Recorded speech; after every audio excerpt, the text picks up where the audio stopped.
to the Art of Making Friends podcast. My name is Lisa, and I have with me today my co-host Erin and her lovely friend Janelle.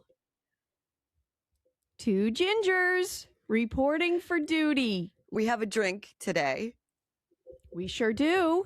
And this doesn't sound appealing to you, Lisa, correct? So here's the thing. I love ginger. Ginger does not love me. Oh. These gingers I love you. gingers. Look at you two. I fucking love you. Yeah. So I didn't know a couple things. So I went and I found the rum that you said, the dark rum. And I was unsure. I don't buy ginger beer often. I asked the man at the store where the ginger beer was. And so I got something I thought was appropriate, Krabby's ginger beer. And then after I purchased said ginger beer, I had the good thought to say, should I have gotten non-alcoholic ginger beer? So I'm going to have alcoholic ginger beer with more alcohol today. Yeah, I would call that a professional grade dark and stormy, which is what the cocktail is today. But that's a level above what we're going to be having here today. I'm an overachiever. You are. You're type A, aren't you? A for alcoholic. So what's the ratio? It's like a regular drink, whatever you'd make. So you do the rum, couple shots. Okay, all right. Let me show you. Usually it's a dark rum, usually Gosling's. It's kind of the typical one that we drink around here. That's what I got. And in Rhode Island, I would say Barrett's is probably the most drunk ginger beer, but I do enjoy a Goya ginger beer for its peppery ginger flavor. I'm going to put this in my Patriots glass, and I'm going to stir it with a chopstick. Nice. Perfect. There we go. I like about half glass full of You're doing rum. Great. Wow. That's a half and halfer. It is a half and halfer. And just keep in mind that the way we made it, like humans, is we put, 2 shots, maybe a shot and a half, and then just some non-alcoholic ginger beer like Goya, or we actually... Shout out to Bristol, Rhode Island. We are enjoying some local ginger beer from Bristol, Rhode Island, from Empire. Oh, no. That was a really bad face. Oh, and another ginger has just arrived. Denise is here. All the ginger bitches. Okay. I feel like this is just a shout out to the rum trade as well. Absolutely. Yes, Bristol. Maybe, yeah. Lisa, do you know about Bristol, Rhode Island and the rum trade? I do not. Hey, Janelle, you want to fill her in on what the rum trade was for in Bristol, Rhode Island? It was for moments like this, but in the 1700s. Yes. It was a big shipbuilding. Well, this is a big shipbuilding area, or was, or still is in Bristol. And back in the day, there used to be the trade triangle, which I may or may not get wrong, but she's gonna get it right. They went to maybe Africa, the Caribbean, and here. And I think it consisted of, that time-tested trifecta: slaves, rum, and sugar. Bingo. Yes. Yep. And then they brought it back, I think, mostly to Providence before they filled the river in, and then they uncovered the river again. Yep. And that's when Providence was a real economic hub. Back in the 1700s. 1800s. Yep. Yep. Yeah. So there you go. A little history lesson. Because Janelle is one of my friends that teaches me so much. Yeah. It's always, and you too, Lisa. I am only friends with people who teach me things. Educators. We're educators. You really are. So I'm going to make a toast. Please do. Lisa's going to make her toast with her superhuman drink, and we're going to use our human drinks to toast. So this dark and stormy is to red-headed lasses. who swear like the sea. May their rum stay strong and their hearts sail free. Oh, I love that. Cheers. Cheers. Cheers. Cheers. Mm. Now, I don't know what's happening there, Lisa. No, once you get over the first 2 to 3 sips. You did see me pour the rum, but there was a lot of ice in this glass. It's actually not that bad, really. Wow. Yeah. It looks real dark, less stormy. It's a storm in my mouth.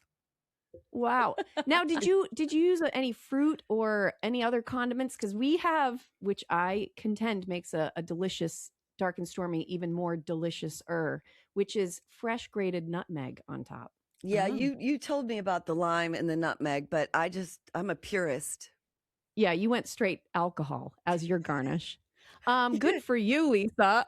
I didn't know. It dawned on me afterwards that there is a non-alcoholic ginger beer, and of course that's what I should have got. Yeah, that's why Janelle's here. Because Janelle is an expert in nonsense and sewage systems. Janelle, you are another girl that Erin picked up at a bar, basically. And I want to know the story of how you guys met. Yes, it was it's one of my favorites across my life. It was such a moment. So it was 2017 and my husband and I have a history with Block Island. So it was October and we decided that we were going to stay out on Block Island for our anniversary. And my husband he's got a boat disease. He's an avid boater. That's a whole different podcast. And so he decided that he was going to go out in our boat, which at the time was a 21-foot center console Cape Codder. However, it was also during a small craft advisory, which I was informed only applied to boats under 21 feet. I never checked that out. I don't know if that's real. Well, officially, you weren't under 21 feet. No. Right? Well, if you count the outboard, maybe. Yeah. Okay. So. Okay. He, as any good couple that's been together a long time does. It's a typical man trying to get every inch he can, Yeah, right. We measured it with a man ruler, so it was bigger. Yeah, it's 21 feet. Or 16, whatever. It's big. It's a big boat. Right? So it's more than you need. So he decided that he was going to take his boat over, which is from where we were keeping it. It's like about an hour. And I, being sane, decided to take the ferry over with my bicycle. So he was leaving later than me. So I came over on the ferry and we had made this decision that if the weather was really snotty, that he would come into New Harbor, Block Island, but otherwise he would go to Old Harbor, which was closer to where we were staying, which was the surf, which I chose because it's allegedly haunted and I really wanted to experience a ghost during our anniversary. So romantic. I digress. Yes. Now the Block Island Beach House, excellent mudslides. Yes, absolutely. Yeah. So I got off the ferry in Old Harbor, hopped on my bike, pedaled over to New Harbor and decided to sit my bum at this bar called the Oar Bar Restaurant, which at the time had a bar set up. It was shoulder season that was overlooking New Harbor. So I was like, I'm going to have sushi. I'm going to start drinking and I'm just going to wait for my husband to show up or not.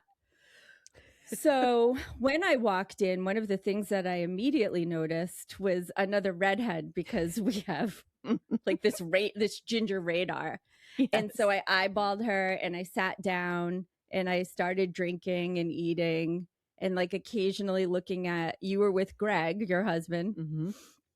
I can't lose him. No. I can't shake. You know what? He needs to go out on this boat.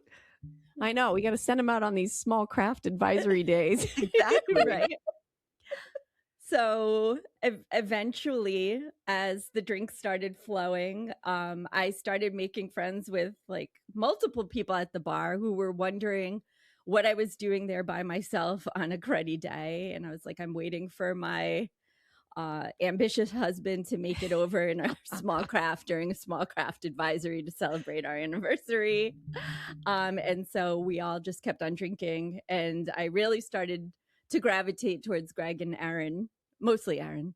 Of course. There's a pull there. I don't know There's what your definitely- perception of me was when I rolled in, but Oh, I saw the red hair. I clocked the red hair Yeah. right away. it's a thing with redheads. It's definitely like a weird tribal thing. We're looking for other members of our tribe. I guess, what statistic do you know? I know this statistic that 6% of the population is redheaded.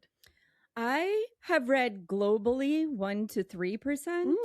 Okay, so Scotland- Janelle, I'm with you. I thought it was more like 2%, but maybe I'm thinking globally. That's safe. Like, Yep. and Scotland is something like 12. All I can say is, when I was 14, I was really bad. I'd had one too many unsupervised house parties, and I was sent to go live with my dad in Oklahoma City, and I had to finish out 8th grade in Oklahoma City. And my immediate impression, apologies if anybody has Oklahoma connections, feel free to correct me, but in 1989, it was blondes, Bibles, and bingo. Ooh. No redheads. And everybody asked me repeatedly to say pocketbook. Oh, same. And I get Bubla. that. Yeah.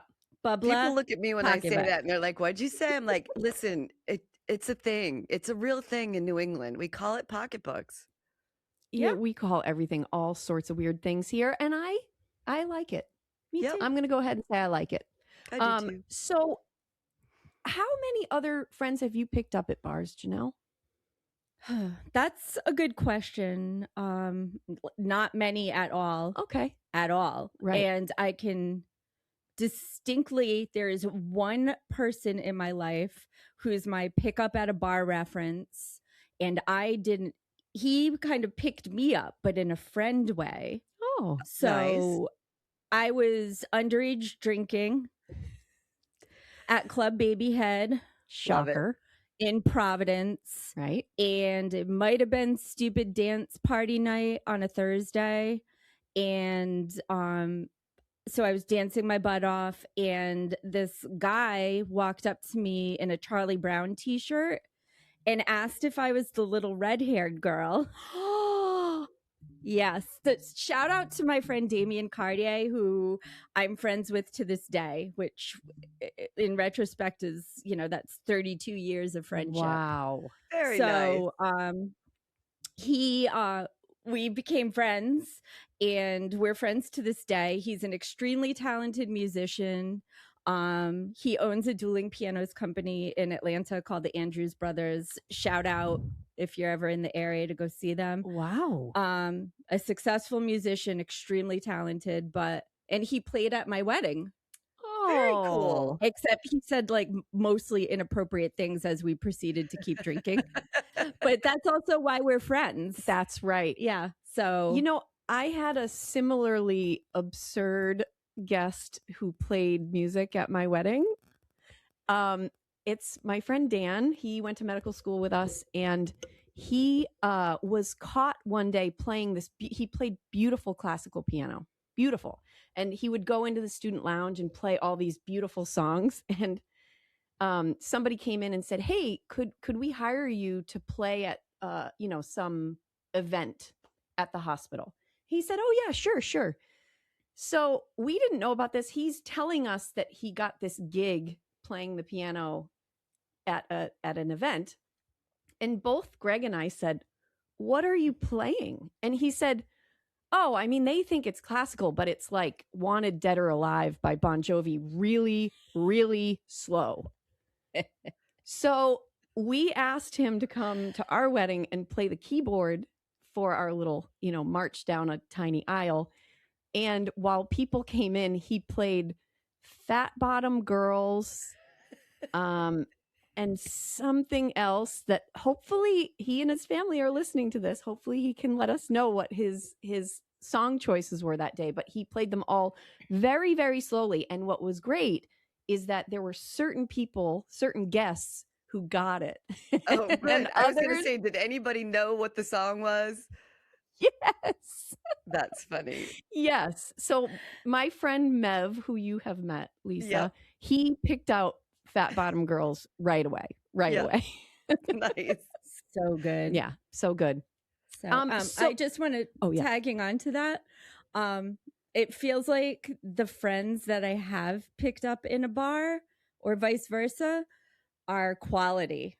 Yeah, no, I They agree. You have stuck. great taste. Sounds like you have Like, great taste. Between Damien and Erin, like I could stop picking friends up at a bar. Yeah. I don't want to shortchange myself because I've got a good record going, but Yeah, well, but see, that's it. You don't want to risk it. You don't want to risk fucking it up. Yeah, that's 100%. yeah. Right. And Yeah. quite frankly, I am so rural. Like, if I'm picking up anyone at a bar at this point, it's like, can you cut this tree down? Or, yeah, that's where I'm at now. Well, Yeah. so I definitely clocked the red hair. And then I remember you telling me about your husband's ambitious, which for the kids out there, she just taught you a very valuable trick for for interviewing. When you have a bad trait, you give it a good word. Ambitious was his Yeah, boat ride. Yeah, so he did show up. He made it. Confident. He did show up. We never saw him. Yeah, so he called and I was waiting for him to come into New Harbor because that was the shorter run. And like, you know, I just figured it was so snotty out. Like, I think people weren't coming in. Everybody at the bar was like, "Are you kidding?" Like, because we were all like this contingency of people getting drunk on a crappy day. Yeah. Like just hanging out, and they were like, "Your husband what?" And I'm like, "Yeah." And they're like, "Are you worried?" No. And yeah, so he actually pulled into Old Harbor and called, and then I informed everybody at the bar that he made it, and we all cheered. I think we cheered. Yeah. Yes, that was Okay. well, I mean, you know, we're definitely numbing the pain of, oh my God, is this woman's husband going to make it out here in this tiny little boat? So there was a little bit of that, and you know, the camaraderie of suffering that alcohol usually accompanies on dreary days. So we all really engaged in that. And then the thing that was, as I told you, Lisa, I saw the red hair, but the nerdy conversation is what really kept me there. Yeah. Where Janelle did the is very conversation passionate. go? Where did it start? What was your icebreaker?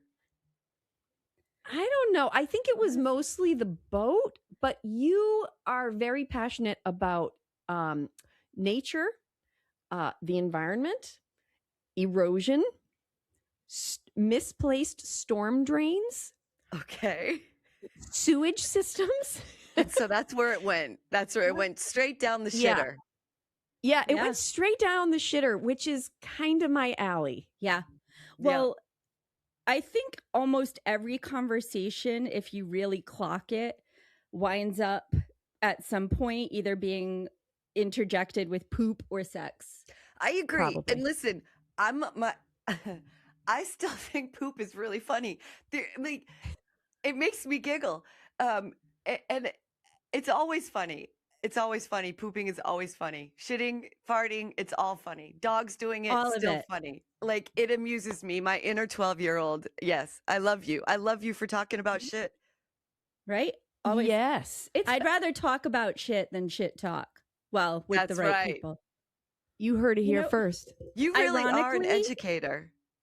Yes. Well, I'm going to educate you on this for those of you who haven't hung out in a pediatrician's office in a long time. Yeah. Uh-oh. And I actually have this. Somebody stole it from their pediatrician's office and gave it to me, their kid's pediatrician's office. And full circle, it's like the Bristol stool chart. Have you ever heard of that? No. So I had it hanging up next to my desk, and it was graphic depictions of different poops. So you could describe your poop. It was like I don't know, sausage, gravy. Oh, Yeah, I'll find it and take a picture of it that and, sounds. and provide it. Poop is the Rosetta Stone of your intestines. Yes, And that's why we poop in boxes and send it off. Have you That's done where that? we went with that. Yeah. You shit You in a pooped in a box? box? It's my poop in a box. We all just said the same thing. We sung that. I did. So you've I done did. that? You've shit in the box? Erin, have you? Yeah. I went and got it snaked. I just had him go up there and snake it. The one thing that you can't tell, PSA here, the one thing you can't tell from that are anatomical defects like diverticulosis, the presence of diverticuli. So I was a little bit, I had seen so many people have a terrible case of diverticulitis as a resident, seeing colons come out over the weekends, that I was pretty dead set on having that analyzed. So if you can see the sort of conversation that Janelle and I were having at a bar, this is why we became friends and no one else became our friends that night. So you guys are sitting at the bar drinking it up. You start talking about sewage. And how did you... I don't know if we talked about sewage at that point, but it definitely came into play. Absolutely. So what happens in the rest of your evening? Do you guys do you part ways at this point, or is it come on over, I like you, hang out at my house? Because that's what she did to me. It was Janelle's anniversary. Oh, and her husband had defied death. That's right. To come see her. So we knew she had to go. Now, if you ask Janelle what she wanted to do that night, she may have a different opinion as to where she went. So, yeah, it was interesting. So I get the call from Chris. He's like, I made it. We all cheer. I have my bicycle. Right. I've been drinking. I'm like a little bit away from where we're staying. And some random guy at the bar was like, I'm leaving. I'll put your bike in the back of my truck and drive you over to Old Harbor. And I was like, thanks, man. Block Island. Yep. Making friends. He drove me over to Old Harbor. And then I reunited with my beloved drunk. So he proceeded to get drunk too. But I think we had talked long enough for you to be like, we're staying on the island. We'll see you around. And that was kind of it. I don't even think we exchanged numbers at that point. You were just... Somehow, I think it was either a number or Instagram. Or I remember we were walking around and we saw you at the beachhead, I think, eating. And we waved. Oh, okay. And I'm like, those are the crazy bastards that I met and I was talking about. So have you guys done like an official, so after the Block Island thing, right? Because Block Island's kind of its own little sovereign nation out there off the coast of Rhode Island, and things out there tend to get, I don't want to say weird, but it's just such its own little community, it can be. Yes. So, things that happen on Block Island stay there. But when you get back to the mainland, did you have a meetup? No meetups. We're this friendship that we live relatively close, but we cannot get together because we are both too busy, and that's just life, and it's the way it goes. And she is the mother of 2 dragons, so she's got to get them to where they need to be to play basketball and teach my husband how to fish and all sorts of stuff. Right. So we actually, what happens is this Block Island thing has turned into a generally every summer we get to see each other. And so we kind of consider each other our summer camp friends. It feels like it's absolutely a summer camp friend relationship. Yeah. Nice. And it's not that we don't want to see each other in the off season. It's just that it's usually so hard. And we're both kind of like, we'll see you in the summer. Plus, we do enjoy, which I think is where our friendship went, some witty texting repartee. Delightful. Delightful. So Nothing is too you keep it random. strong. You keep it going via text when you can't see each other. Yeah, sometimes you get some friends that become a pen pal in that sort of way, and that's Yep. a really fun way, I think, to make friends. And I have a friend, um, who he's 85. He doesn't really live anywhere, but he's my texting buddy, and he Yeah. became my friend. So even people that are just kind of real randy randoms, you can become a texting friend and just become some sort of like community support for them. Just check in on people. Texting has, even though it's impersonal, it has made it very easy to like check in on people quickly. Yeah.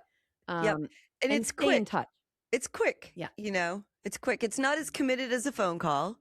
Um but it's quick, and I mean, I use texting in such fashion that, like, if I'm thinking about somebody, or like, how that happens. You're just driving along, and all of a sudden somebody pops into your head that you haven't talked to a while. I will take the opportunity via text to, voice to text or whatever, and say, hey, just you popped in my head. I'm thinking of you, and who doesn't like getting that? Who doesn't like receiving that? Everybody likes Yeah, that. I do that. I do it all the time. If they come into my head, I feel like there's a reason for it, and I need to just let them know that I'm thinking of them. Yeah, it's very nice. And actually, Lisa, I think that's why we have a podcast. Because I think I just randomly texted you. Yeah. Yeah, probably. Yeah. Pretty crazy. So let's see. Should we bring up the shocker? I mean, it is a common thread. I feel like we're interjecting Greg in here. I mean, he's part of it. It's a very juvenile thing. It's very juvenile, love it, but yeah. So we kind of brought back the shocker. And I don't know if people are aware of what the shocker is, but it's a hand motion. I think everybody knows. It's 2 in the pink, 1 in the stink. Again, poop. Sorry, Mookie. Sorry to my daughter as well. Yes, who's listening.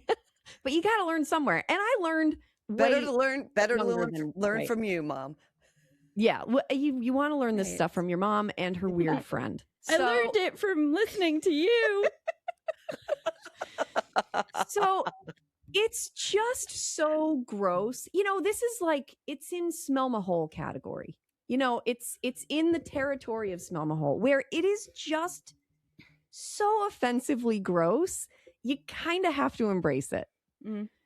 And so we just decided to take a lot of pictures of us doing the shocker in very this scenic... seems to be a theme for you, Erin, because now that you're talking about it, my memory is a bit jogged that we went up to your condo there in New Hampshire once, and sometime around daylight, I ended up with a whole bunch of pictures of you bent over the railing and Greg giving you the shocker. I can't even do it right. 2 in the pink, 1 in the There it is. Yeah. And there we have it. This is the Rosetta Stone of my life. It's like a Spock symbol, but for perverts. It's so gross. It is. It is just one of the grossest things. Well, I was saying I have pictures of you and Greg doing that, but then I was like, no, not doing that. Like pictures of you joking with it, not doing it. I was not there when you did that. Shocking. Yeah, when you simulate it, you don't have to do it. Right. No. Right. Clothes are on. It's a barrier. Yes. Clothes were, nobody was naked. It's the dry shocker. Which sounds awful. It's so gross. My apologies to my whole family. So you're bringing the shocker back. Apologies. In what capacity? Just when you need it. Yeah. Like I distinctly remember being at the Surf, now Block Island Beach House, meeting Erin and Greg with drinks on a different summer trip, and taking pictures, and Greg being like, take a picture with the shocker. But he was taking a video and he was like, no, put your butt back. No, move to the right. And I kept on doing it and it went on. And I just saw his like shoulders shaking and laughing. And I'm like, what's so funny? Oh, I was on video the whole time.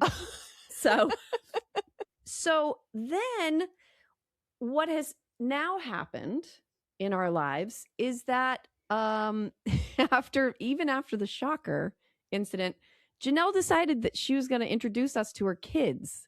Okay. So that's on Janelle.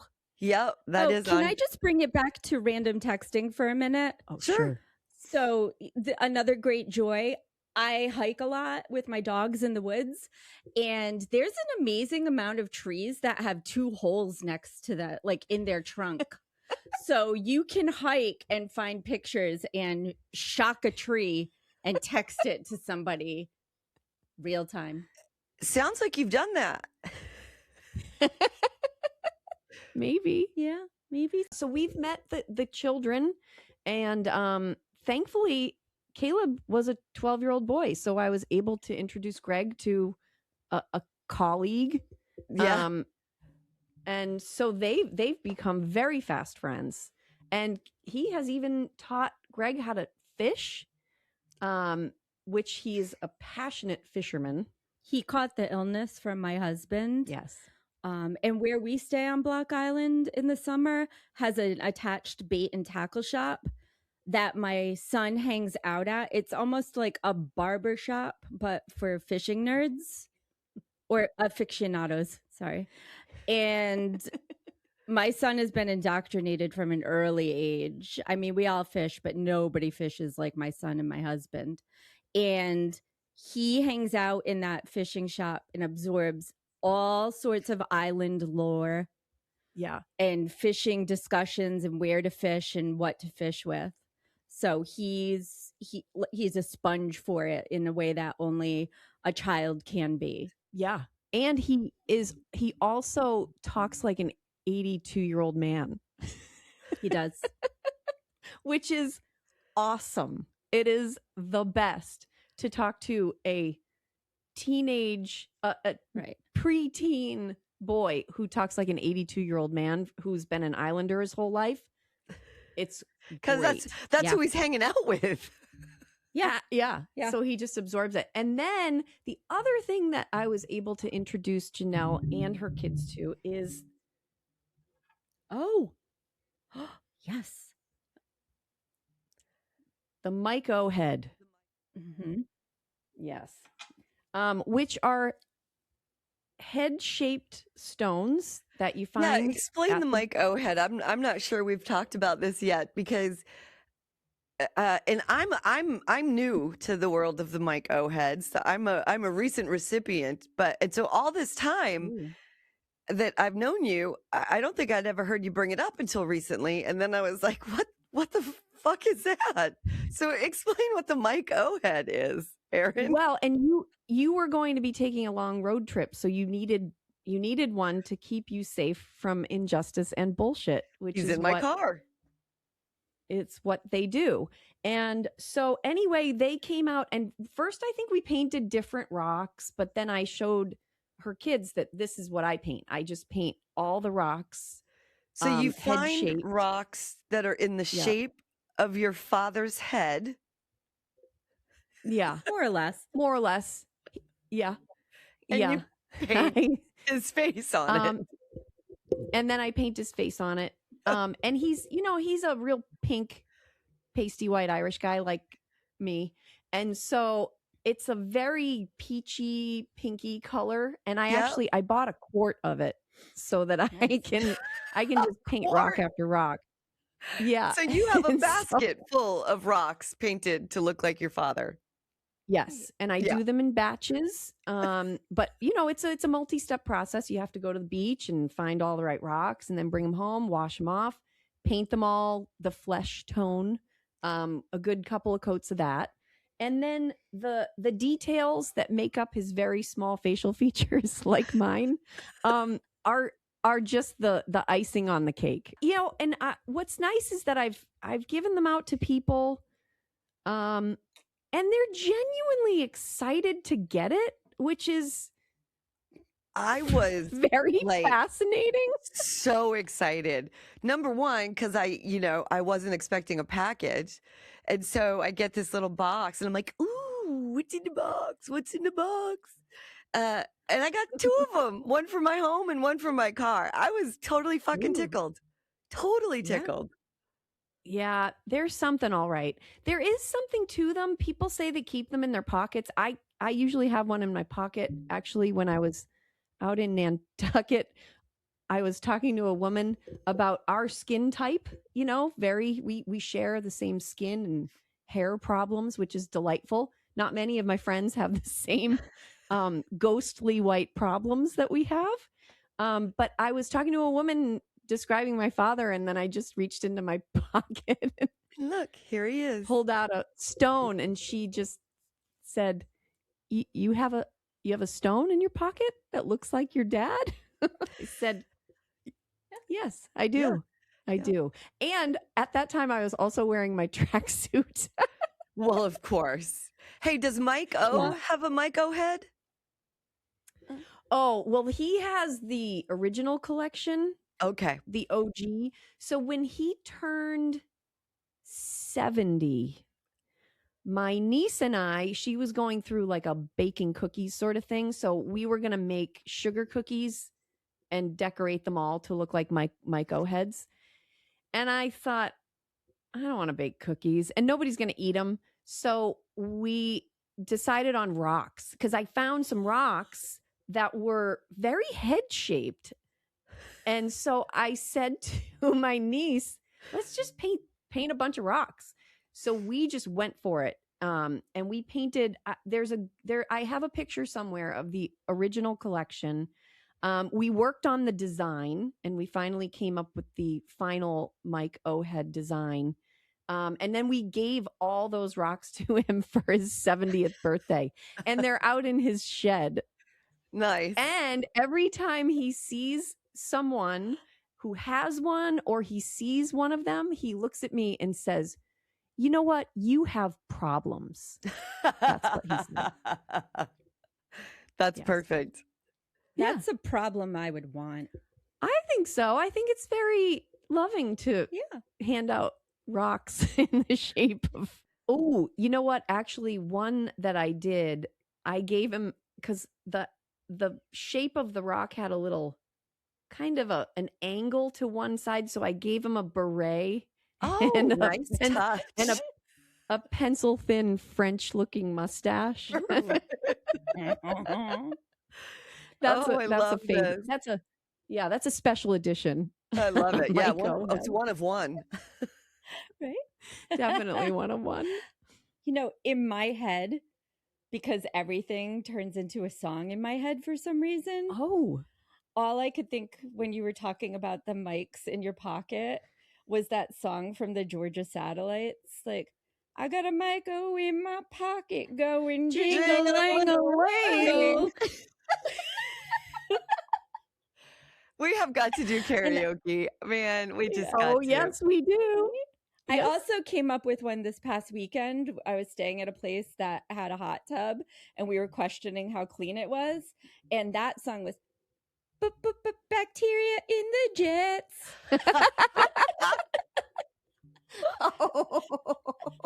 Yep. It didn't go farther than that, but I feel like if I sat it down, doesn't I need could have to. No. You could have definitely fleshed something out of that. Bacteria in the Jets. Well, so one thing I have to say about Janelle is that she does have 2 kids who are really, truly awesome. Thank you. Good. And I do believe that it's a reflection of Janelle and how she has raised them. And I always admire how she has raised her kids.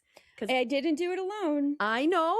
There was a Y chromosome. There was a Y chromosome involved, but I see what's going on.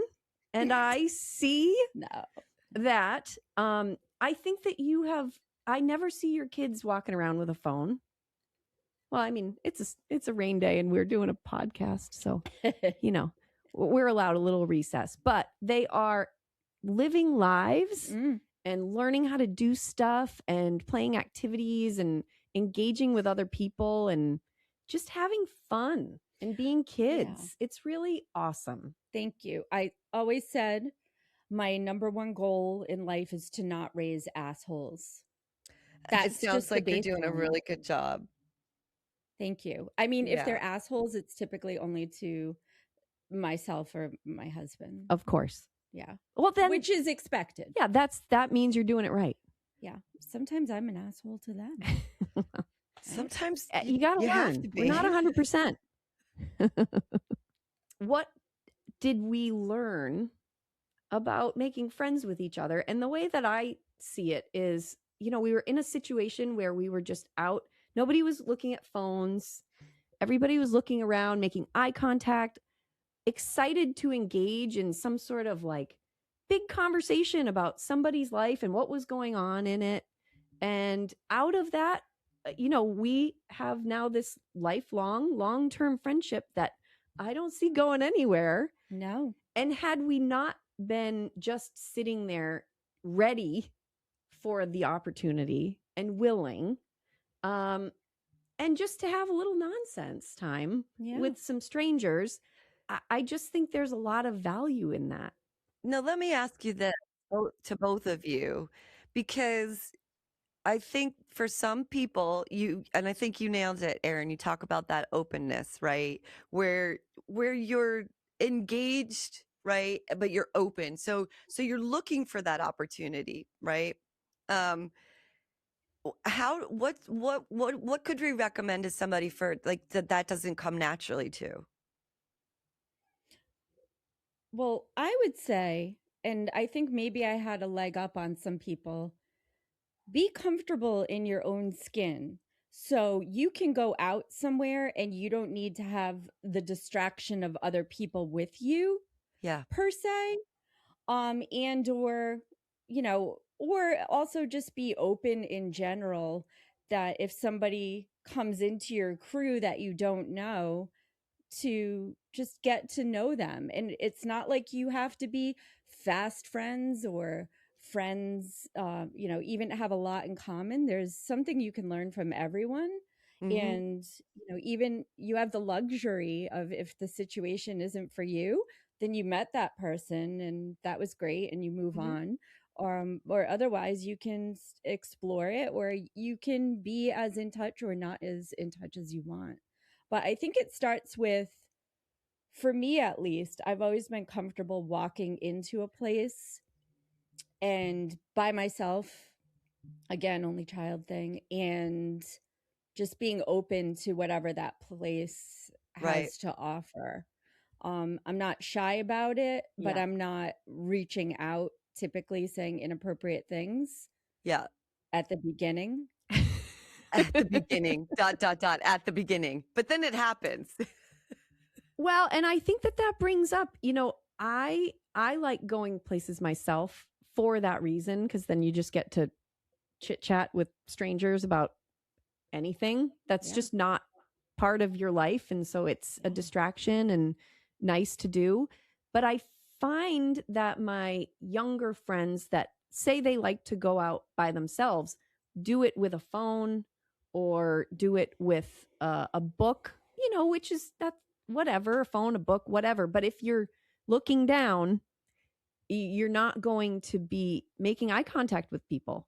And eye contact is the first step to communication. So I just think that this lack of eye contact that we're cutting out of our day-to-day lives is reducing the number of friends that we could potentially meet. So I kind of do that as I travel a lot. So I'm in airports and, restaurants and just places. And a lot of that happens by myself when I'm alone, not with a group of people. And I do this on purpose, right? Is like, if I'm walking into, an airport restaurant or an airport bar, I kind of look and do a quick scan. Like, I'm looking for, who do I think is going to be the most interesting person to sit next to? You're scanning for a Christmas sweater? Yeah. Yes, I am. But like you guys, I mean, that's the a red flash hair. in the pan. The red hair brought you together. If I walked in and saw somebody else with purple hair, I'd be like, I'm gonna sit next to that girl, like, or man. But I guess I'm kind of like I'm looking for those opportunities. Like I want to find the coolest person in the room and sit next to them. Absolutely. Well, and I did. Thank God. Yeah, nice. That day. It was geography. Just victim of geography, and you can't underestimate the randomness of the universe. Right. Putting you in a situation that you need to be in. It is a big world, and so it's pretty awesome when two people connect in it, because the chances of it happening are slim. Yeah. They really I'm are. a mathematician, statistician. Well, that's easy for you to say. Statisticism. Statisticism. What are the statistics of people who can say statistician? Statistician. Very statistician. I knew we'd get to a song. Riding on the wall. Oh my gosh. Janelle, well, do we have I am so sorry I didn't get to meet you in person. I know I'm super bummed because we were supposed to do this while I was out there, but you had a ouchie. Yeah. She sure did. Yeah. That's the story is that she was supposed to be here on my birthday. Yeah, on a Wednesday. Had taken the day off from work. Yeah. Yep. Wednesday into Thursday. Yep. So excited. And on Monday, I went down a ski trail, President's Day. I don't think this is a coincidence, but it was named basically after my husband, or it had the same name. Yeah. And suspicious. I was feeling pretty good. Had a great day skiing with my family. And on this one, I got almost to the bottom and I was doing fine. And I hit some weird chunk of something. And I was going at a velocity because it was an advanced ski trail. And I just started tumbling and my right ski didn't come off. Oh. So, well, for a while. And then it did. But the knee popped. Which is did you hear it? Not as good as the coochie popping. But well, in skiing you probably don't want that because that would imply really weird things. But yeah.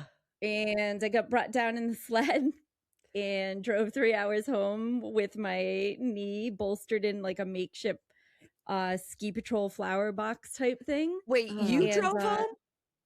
No, okay. My husband did. Whew. Yeah, no. We have kind of made fun of her poor husband, but he is a great guy and a great dad, and he's raised 2 great kids. But I am suspicious about the trail name. Yeah, Christopher's Leap.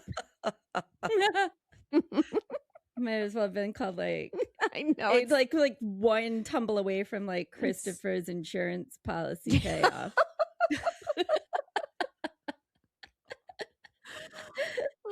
Last year was Janelle's half-century celebration. Welcome to the club. Welcome to the club. Yes. And the number, who cares about it? But half a century is something to be celebrated. It's big. And it was one of my first opportunities. It was actually my second. She was the salutatorian of the suit recruit class. All right. Because I brought her for her half-century celebration a tracksuit. Nice. And you look fabulous in it, by the way. I don't know who wouldn't. It's true. It's a very flattering suit. I mean, you're right. Who wouldn't? But it is. Yeah. The way that you styled it with your hair, it's perfect. Oh, thank you. Yep. It is an excellent. I feel like run PMS. No. I like it. Yeah. Yes. So yeah, she was one of the first, and she, like a 2-year-old at a birthday party, put it right on. Mm-hmm. It's straight on her. You can't. When you take it out of the bag, right, and you get it and you feel it, the first thing you do is change into it. You don't wait. That's a must do immediately thing. Absolutely. Yep. So, if we're in Rome and the airport at the same time, we're going to see each other from a mile away. Yeah. Yeah. And maybe you're like, going to know. we're gonna give him the shocker is our new hello. Yeah, that's our group symbol. That's it. Well, Lisa, I have wanted you to meet Janelle for so long that I can't believe this has finally happened. And in the rock and roll fashion, as you two are in my life, my rock and roll friends who love absurdity Yes. and love nonsense. Yeah. And for that, I am just so happy to call both of you my friends. Oh. Instant friend with me. I feel like this might sound pithy, but you go on the art of making friends, and I did it real time right now. See that? I know. And It's I'm what- so sarcastic. I just want you to know that's serious. Oh, I mean yeah, it. no, I actually I felt that was serious. Yeah, Okay, Yeah. good. I did. Yeah, I didn't even think, and And we won. I get your sarcasm though. I love it. You're going to come out to Block Island this year. So Block Island is one of my favorite places in the whole world. When I used to work in New Hampshire, because I'm from there originally, I'm from Massachusetts, and I used to didn't know date a guy who lived in Warwick, Rhode Island. And I would come down on the weekends and see him. And he was the first one to take me over to Block Island. And I absolutely love it.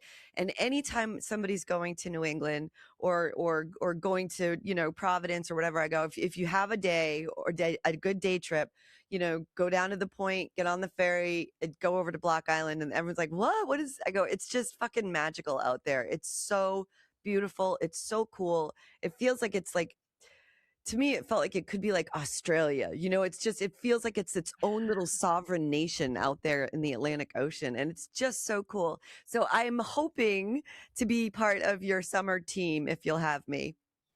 Oh, yes. You have to come to this summer camp, and we won't care if you sleepwalk. You can do whatever. No judgment. No trust tree. judgment. It's just it's live free or die out there. It's awesome. I only slept walk one time, Janelle, and it was at a summer camp. So hopefully this won't bring back any.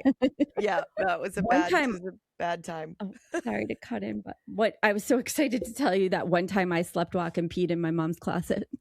That was different.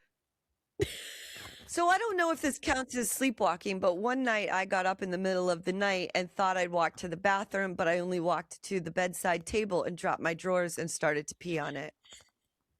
Oh. It's not walking though. It's not sleepwalking. That's true.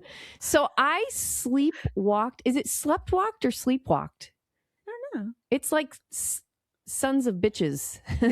Like, it's hard to make It's past tense, so it's hard. sleptwalk. It's hard to conjugate.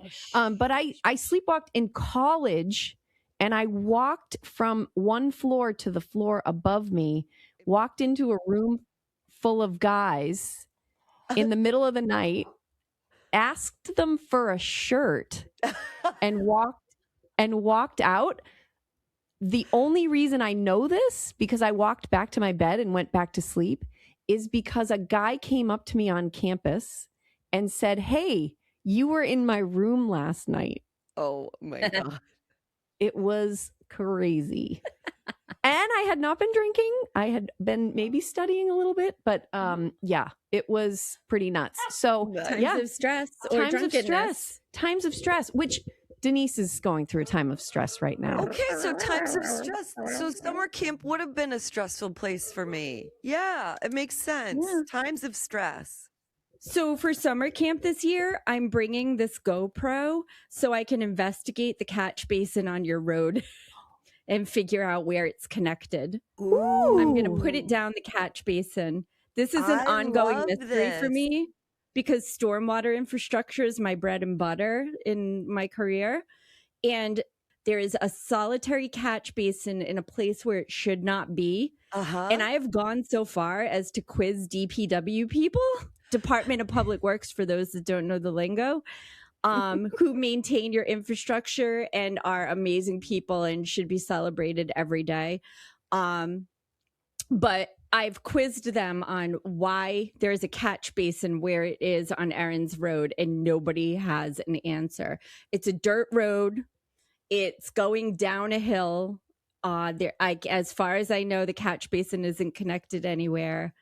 And Erin has an urban legend that might be associated with the catch basin. Yeah, we've heard that there's like a bunker around there or something. Well, we need to get to the bottom of this. Yeah. Literally. I know. So these are the sorts of shenanigans that this lady gets into. And I am down. I want to know what's in the basin. Packing a traffic cone, some vests, my GoPro on a 9-inch carbon fiber extension with the light connected to an iPad. Over them. I have high vis vests. Yeah, can we do the tracksuit with the high vis vest? Yeah, we'll wear our tracksuits and our vests. Can I have a hard hat? Yeah, I have those too. Perfect. Can I have a clipboard? I'm in. I need to look in here and see what is going on. She sends me. I just want to lean on a shovel. She sends me pictures of this one storm drain all the time. It's a mystery. She is so obsessed with it. And every time Greg will see my phone, he's like, "Did she send you another picture of that storm drain?" We've got to find out. It's a mystery. Sense. We need to know. It's great. Honestly, we could uncover. It could be like, do you remember Geraldo Rivera looking for Jimmy Hoffa or whatever? Yeah. Well, we could find Jimmy Hoffa is what I feel. I think Geraldo might be available for the storm drain. No. This is going to be a side project of ours. Instead of like ghost hunters, we're now going to just take our show on the road and hunt storm drains and get to the bottom of drain things. hunters. I think, well, this will be number 1 and that will be number 2. Oh, whoa. Hot. It's getting hot in here. My material, smoking hot. Well, guys, I think this is the end of our session today. It's been a hell of a session. Delightful. Goodness, some really good stuff. Some quality nuggets in this one. Oh no, nuggets. So the moral of the story is talk to your neighbor at the bar. They could end up being a real good fucking friend. Absolutely. What do you have to lose? Really? Yeah. A friend with a podcast in the basement, which seems valuable. And make sure to visit us at our website at theartofmakingfriends.com, the YouTube Art of Making Friends, and Patreon. On Facebook and Instagram, we're the Art of Making Friends podcast. And please email us. I know we sound like dinosaurs, but just email us at the Art of Making Friends podcast at gmail.com because we want to hear your crazy stories and meet your storm drain crazy friends. Perfect.